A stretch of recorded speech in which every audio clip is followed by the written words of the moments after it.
Hello dear student. आज का जो हमारा टॉपिक है वो है डीएनए रेप्लिकेशन यानी कि डीएनए द्विगुणन। यह एक लंबा टॉपिक है, इसलिए इस टॉपिक को हम दो लेक्चर में बांटकर डिस्कस करेंगे। आज का जो लेक्चर वीडियो मैंने बनाया है वो बनाया है मेसेल्सन एंड स्टॉल एक्सपेरिमेंट को लेकर। सबसे पहले हमें जानना चाहिए कि डीएनए रेप्लिकेशन होता क्या है। डीएनए रेप्लिकेशन एक ऐसी प्रोसेस है जिसमें कि एक डीएनए मॉलिक्यूल स्वयं जो है अपनी एक कॉपी को तैयार कर देता है। इस प्रकार से एक डीएनए जो है, एक डीएनए से दो डीएनए मॉलिक्यूल बन जाते हैं। यहाँ पर एक पेरेंट डीएनए है, रेप्लिकेशन के थ्रू जो है दो डॉटर डीएनए बन जाते हैं। अब ये देखना जरूरी है कि ये प्रोसेस जो है क्यों आवश्यक होती है।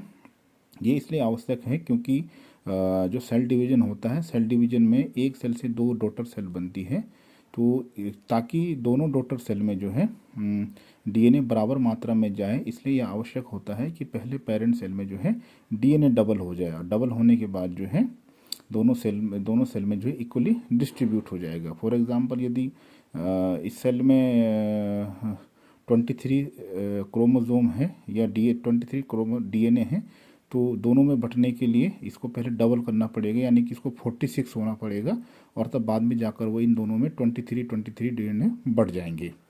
जो डीएनए रेप्लिकेशन होता है ये सेल डिवीजन की जो इंटरफेस अवस्था है, इस इंटरफेस अवस्था की एस फेस में ही होता है, और ये एक बड़ी कॉम्प्लेक्स प्रोसीजर है, सिंपल प्रोसीजर नहीं है। इसमें बहुत सारे जो है एंजाइम जो है इन्वॉल्व होते हैं। उनमें से एक सबसे इम्पोर्टेंट एंजाइम जो होता है वो है डीएनए पॉलीमरेज। अब किस प्रकार से एक डीएनए से दो डीएनए बनते हैं, इसके लिए तीन मॉडल दिए गए हैं। उन तीनों मॉडल को हम पहले एक करके देखेंगे। पहला मॉडल है कंजर्वेटिव मॉडल, दूसरा है सेमी कंजर्वेटिव मॉडल, और तीसरा है डिस्पर्सिव मॉडल। जो कंजर्वेटिव मॉडल है, या जिसे हिंदी में संरक्षित विधि भी कहा जाता है, उस वो ये कहता है कि एक डीएनए से दो डीएनए बनते हैं, और दो जो नए डीएनए होते हैं उनमें से एक जो है पुराना डीएनए होता है और एक जो है बिल्कुल नया डीएनए बनता है। इसके अलावा जो सेमी कंजर्वेटिव मॉडल होता है ये बोलता है कि जो दो नए डीएनए बनते हैं उनमें से प्रत्येक में एक स्ट्रैंड पुराना वाला होता है और एक स्ट्रैंड जो है नया बनता है। यहाँ पर मैंने ब्लू को पुराना बताया है और नए को रेड कलर को जो है नए स्ट्रैंड को रिकॉग्नाइज कर रहा है, रिप्रेजेंट कर रहा है। चूँकि यहाँ पर आप देख रहे हैं कि पूरा का पूरा डीएनए मॉलिक्यूल जो है संरक्षित रहता है, कंजर्व रहता है, इसीलिए इसको कहते हैं कंजर्वेटिव मॉडल। जबकि दूसरा यहाँ पर आप देख रहे हैं कि जो दो नए डीएनए मॉलिक्यूल बनते हैं उनमें से एक स्ट्रैंड पुराना कंजर्व रहता है और दूसरा नया बनता है, यानी कि आधा कंजर्व और आधा नया, इसीलिए इसको बोलते हैं सेमी कंजर्वेटिव मॉडल। तीसरा मॉडल है डिस्पर्सिव मॉडल। इसमें ये होता है कि जो दो नए डीएनए मॉलिक्यूल बनते हैं उनमें कुछ भाग जो है पुराने डीएनए का रहता है और कुछ भाग जो है नए डीएनए का रहता है। यहाँ पर आप देख रहे हैं कुछ भाग ब्लू दिखा रखा है वो पुराना डीएनए का है, और कुछ भाग नए डीएनए का है वो रेड दिखा रखा है। इस प्रकार से तीनों मॉडल हैं। तीनों मॉडल जो हैं डीएनए रेप्लिकेशन को बताते हैं अलग अलग तरीके से। अब डीएनए रेप्लिकेशन जो है तीनों मॉडल जो है, इनमें से जो सेकंड मॉडल है सेमी कंजर्वेटिव मॉडल, इसको बताया था वाटसन एंड क्रिक ने। वाटसन एंड क्रिक ने जब डीएनए का मॉडल दिया था, डबल हेलिक्स मॉडल दिया था, उसमें उन्होंने देखा था कि डीएनए के जो दोनों स्ट्रैंड होते हैं एक दूसरे के कॉम्प्लीमेंट्री होते हैं और एंटी पैरेलल होते हैं। इसलिए ये होता है कि एक स्ट्रैंड नया रहेगा और एक स्ट्रैंड पुराना ही रहेगा। तो वाटसन और क्रिक की इस बात को प्रूव किया था बाद में जाकर मेसेल्सन एंड स्टॉल ने। उन्होंने ई कोलाई बैक्टीरिया पे एक प्रैक्टिकल एक्सपेरिमेंट किया और उससे ये प्रूव किया कि डीएनए में जो है रेप्लिकेशन सेमी कंजर्वेटिव मॉडल से ही होता है। हमारा जो मेन टॉपिक है मेसेल्सन एंड स्टॉल एक्सपेरिमेंट, उस पर आने से पहले हमें कुछ बातें जाननी जरूरी है। हम जानते हैं डीएनए जो एक मैक्रो मॉलिक्यूल है। डीएनए शुगर, फॉस्फोरिक एसिड और नाइट्रोजनस बेस से बना होता है, और नाइट्रोजनस बेस का मुख्य कंपोनेंट होता है नाइट्रोजन। अगर ये कोई ई कोलाई की सेल है और इसको डिवाइड होना है, तो डिवाइड होने से पहले इसे अपने डीएनए को डबल करती है डीएनए रेप्लिकेशन के थ्रू। और डीएनए आप जानते हैं डीएनए की जो मोनोमर होते हैं, जो इकाई होती है वो होती है न्यूक्लियोटाइड। इसका मतलब है यदि इसको नया डीएनए बनाना है, एक डीएनए नया बनाना है, तो इसको क्या चाहिए, इसको चाहिए न्यूक्लियोटाइड, और न्यूक्लियोटाइड के लिए इसको शुगर भी चाहिए, फॉस्फोरिक एसिड भी चाहिए, नाइट्रोजनस बेस भी चाहिए। तो और नाइट्रोजनस बेस किस पर हो, नाइट्रोजनस बेस का मुख्य घटक है एन। तो इसका मतलब ये है, ये जो सेल है ये अपने इन्वायरमेंट से ही बाहर से क्या लेगी, नाइट्रोजन लेगी, है ना। और यहाँ पर नाइट्रोजन के सोर्स बहुत सारे हो सकते हैं, जैसे NH4Cl। जो मिशेल्सन और स्टॉल था, उस स्टॉल थे, उन्होंने अपने प्रैक्टिकल में ई कोलाई के लिए जो नाइट्रोजन सोर्स रखा था वो रखा था NH4Cl। तो ये बैक्टीरिया क्या करेगा, बाहरी मीडियम से NH4Cl लेगा और इस NH4Cl में से किसका यूज करेगा, नाइट्रोजन का, न्यूक्लियोटाइड के निर्माण में। अब अगर बाहर के जो NH4Cl हैं उसमें नाइट्रोजन, आप जानते हैं कि दो उसके आइसोटोप होते हैं, एक होता है 15N और एक होता है 14N। दोनों ही नाइट्रोजन के क्या हैं, आइसोटोप, यानी कि समभारी हैं। ये 15N वाला हैवी है और 14N वाला लाइट वेट में है। इसके अलावा एक टेक्निक और होती है जिसको जानना भी जरूरी है, सेंट्रीफ्यूगेशन टेक्निक। यहाँ पर जो मिशेल्सन एंड स्टॉल थे, उन्होंने सेंट्रीफ्यूगेशन टेक्निक से ही ये एक्सपेरिमेंट इनका पूरा हुआ है। सेंट्रीफ्यूगेशन ऐसी टेक्निक होती है जो कि डेंसिटी यानी कि घनत्व के बेस पे दो अलग अलग मॉलिक्यूल को एक दूसरे से सेपरेट कर देती है। तो जैसे यहाँ पर माना कोई दो प्रकार के डीएनए है एक ही के अंदर, जैसे कि ई कोलाई है या कोई और बैक्टीरिया है, एक उसका मेन डीएनए है, दूसरा है उसका छोटा डीएनए जिसको प्लाज्मिड कह रहे हैं। यदि हमको मेन डीएनए को प्लाज्मिड से अलग करना है तो हम इसको एक मशीन जिसका नाम है सेंट्रीफ्यूगेशन मशीन, उसमें डालेंगे और ये जैसे मिक्सी होती है वैसी घूमती है और जो घनत्व के आधार पर दोनों डीएनए जो एक दूसरे से अलग अलग हो जाएंगे। जो हैवी होगा वो नीचे आ जाएगा, जो लाइट होगा वो ऊपर आ जाएगा। यहाँ पर आप देख रहे हैं मेन डीएनए ब्लू कलर में नीचे आ गया और प्लाज्मिड जो है ऊपर आ गया।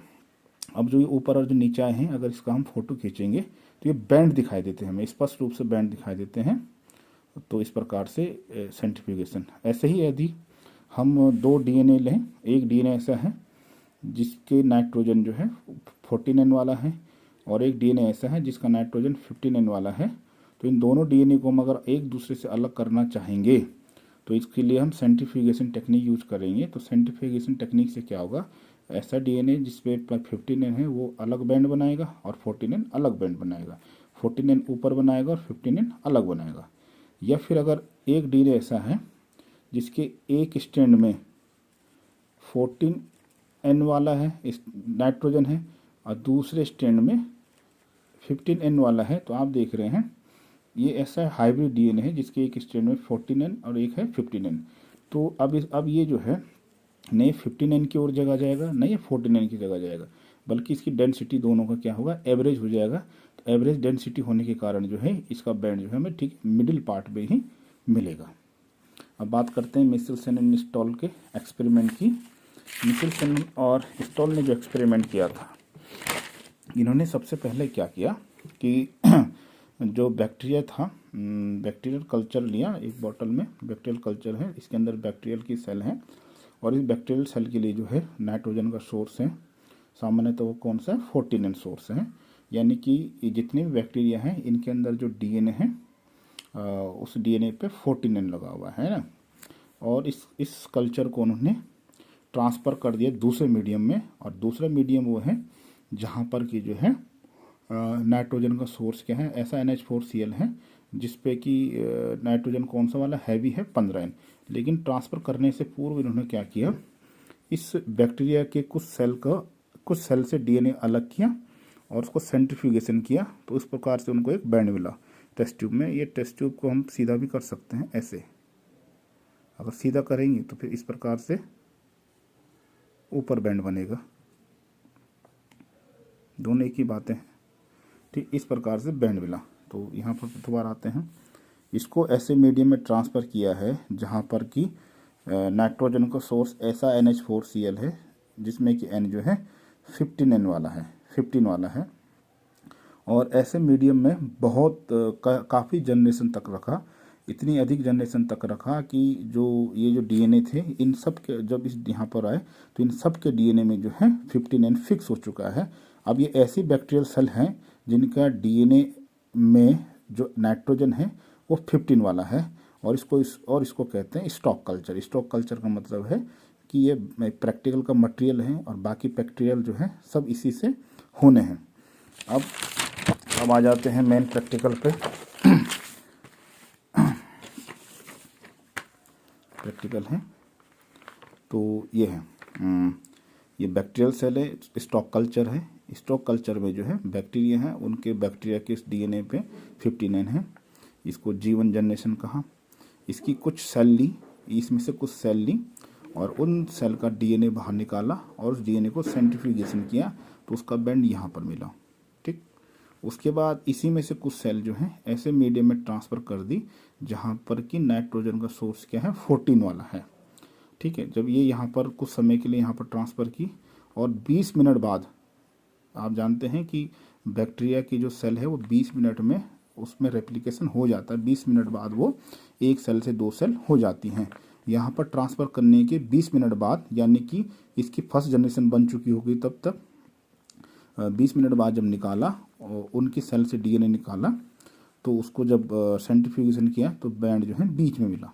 ठीक, उसके बाद जो है फिर 40 मिनट बाद, यानी कि सेकंड जनरेशन के लिए जब वो, यानी कि दूसरी बार डिवाइड हो चुकी है, डिवाइड होने के बाद जो है सेकंड जनरेशन के जब निकाला, हाँ मीडियम वही है, जब डीएनए उनकी सेल से निकाला तो उसको जो है 2 बैंड मिले।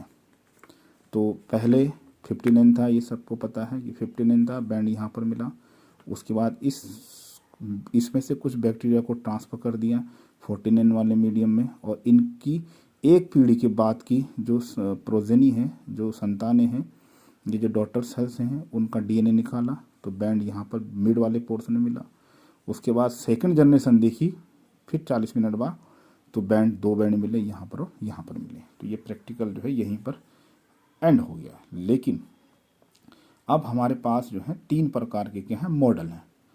अब हमने मैच करना है कि जो डीएनए जो ये 3 प्रकार के बैंड मिले हुए हैं G0 जनरेशन में, ये 20 मिनट बाद ये, फिर 20 मिनट बाद ये, जो हमें 3 बैंड पैटर्न मिले हैं 3 अलग अलग जनरेशन में, ये किससे मैच करते हैं। ये सेमी कंजर्वेटिव से मैच करेंगे, ये कंजर्वेटिव से मैच करेंगे, या फिर ये मैच करेंगे डिस्पर्सिव से। जिससे भी ये मैच करेंगे यानी कि वह उसी मॉडल के थ्रू जो है यहाँ पर डीएनए में रेप्लिकेशन हो रहा है। तो सबसे पहले हम बात करते हैं कंजर्वेटिव मॉडल की। तो ये कंजर्वेटिव मॉडल है।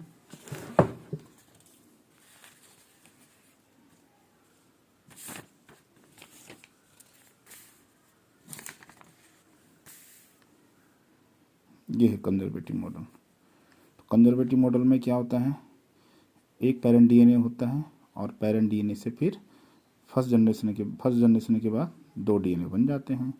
एक डीएनए में जो है एक डीएनए पुराना वाला होता है और एक नया डीएनए होता है, न्यूली सिंथेसाइज्ड।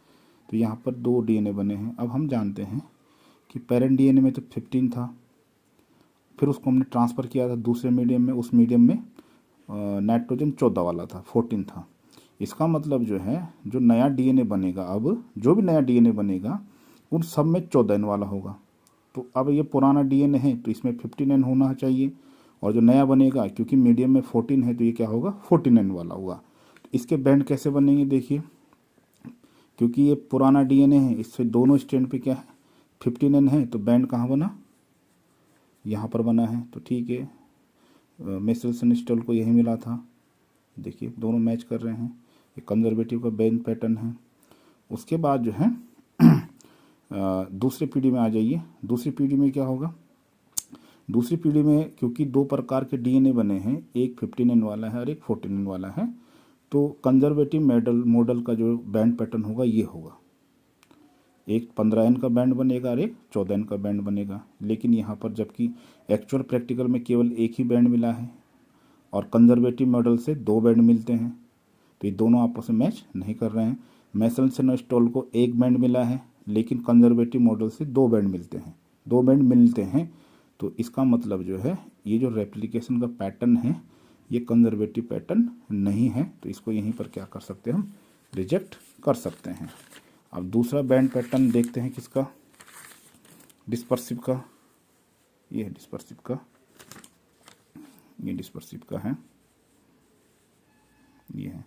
ये मेसल्सन स्टॉल का बैंड पैटर्न है, ये डिस्पर्सिव है, और डिस्पर्सिव के हिसाब से क्या बैंड पैटर्न होना चाहिए वो ये है।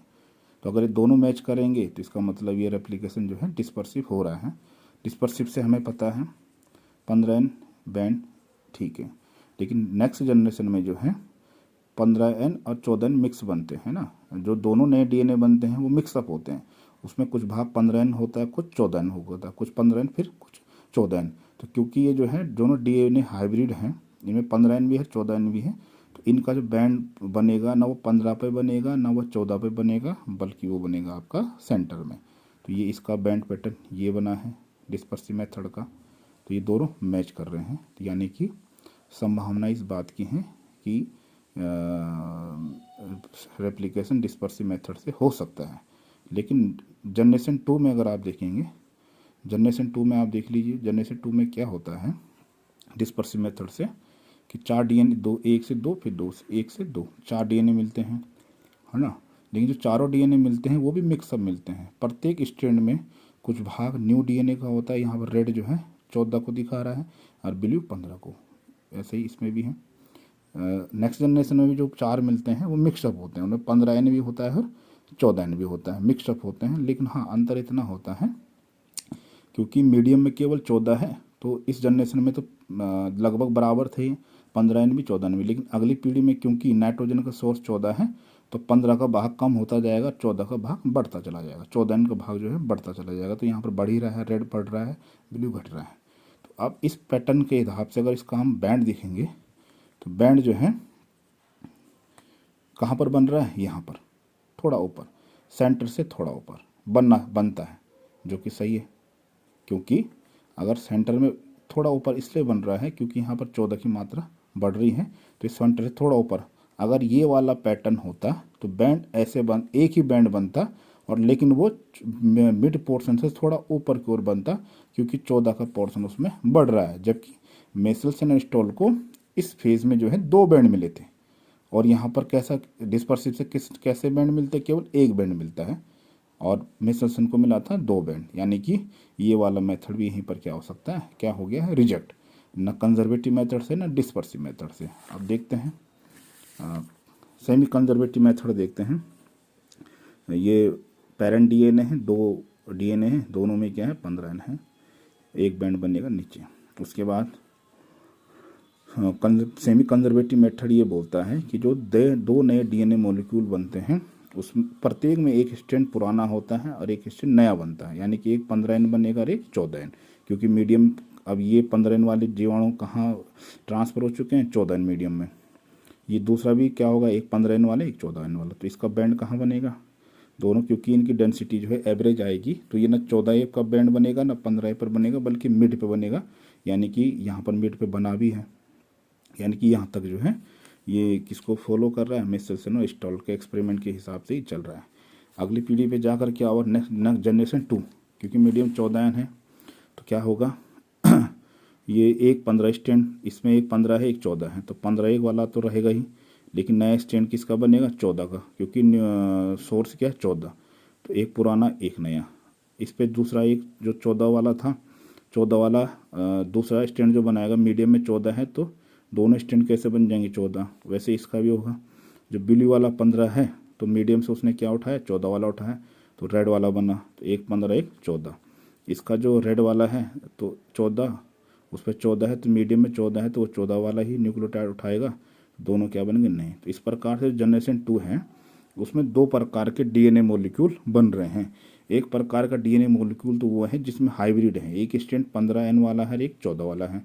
और एक प्रकार के डीएनए मॉलिक्यूल वो हैं जो संख्या में 2 हैं, लेकिन दोनों में जो है न्यूक्लियोटाइड ऐसे हैं जिनमें कि क्या है 14N है।